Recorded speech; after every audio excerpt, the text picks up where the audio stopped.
Welcome back, everybody. Here is the youngest red wiggler bin. It's 2 months old, and the last time that we were in here was 5 weeks ago. That's where we fed the basil from outside and some other various food scraps, and I have not fed this bin for 5 weeks, and today will be its official second feeding. So for being 2 months, this will only be the second time that it's going to be fed. So let's take a look at it and see what is happening in here. And of course, I see a darn snail in here still. Where do they come from? Did they come from the basil now then? Because that's the only thing that I placed in here from outside. I'm not using any leaves anymore from outside. So let's go ahead and start looking through here. I see another snail. Let me just grab it. Let's give this bin a good mix and give them a lovely feeding. They definitely need it. So this is part of the bait cup that we used.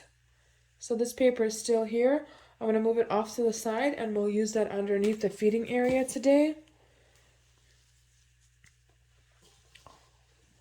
This bin will definitely appreciate this feeding.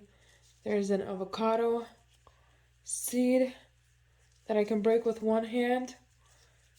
I'm glad I can, because I'm only wearing one glove. So it's breaking apart pretty easily. I'm sure next time it'll be even more crumbly. But we'll break this apart a little bit, as much as I can. Perfect. Another food source for the worms, in case I decide to leave them alone for another long period.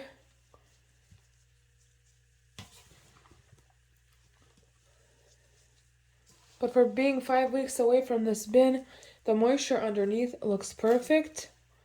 This is just the string from a paper bag that's still there. I might as well place that with the food when we get to feeding. More paper, and all the worms are here. It's probably where a lot of the moisture is.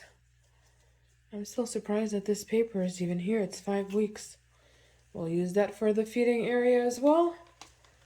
So might as well make some space now. I think we'll go over there on that side, but we need to make a hole first.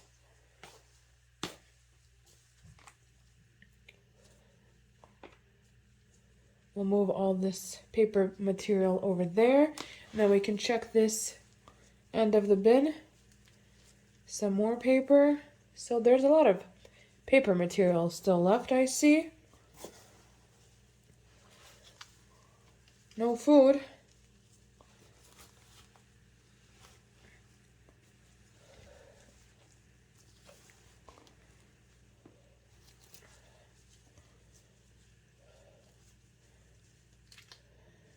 More paper.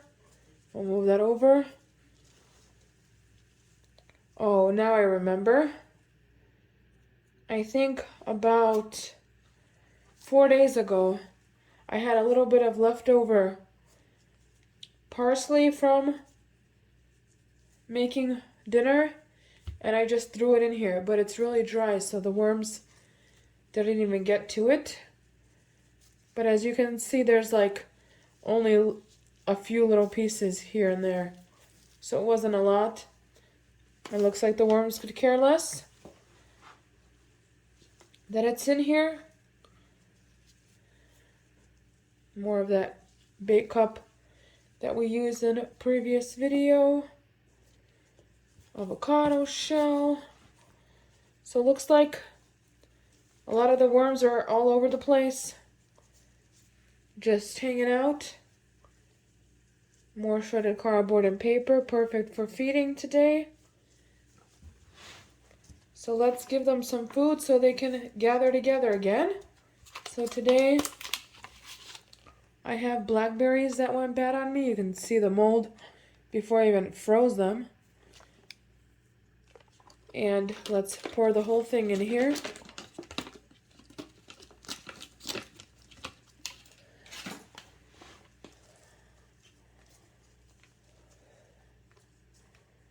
There's a worm here. Let me move him so he doesn't get frozen.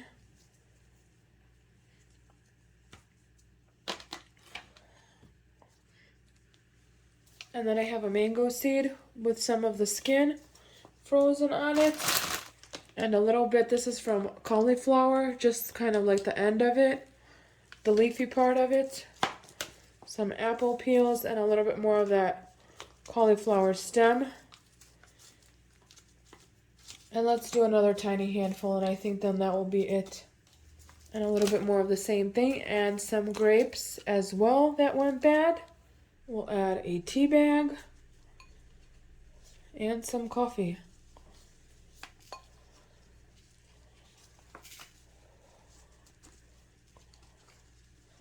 Perfect. And then let's add some grit.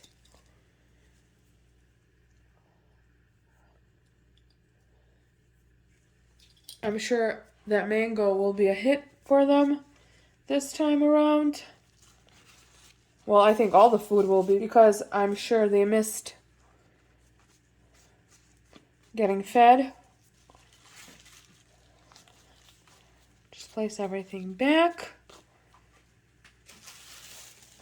And then cover it back up, like so. Nice and quick feeding for them today. This should last them a little bit. And then hopefully I can get to feeding them a little bit sooner next time around. So I will see you guys then. Thank you for joining me today and have a lovely day. Bye-bye.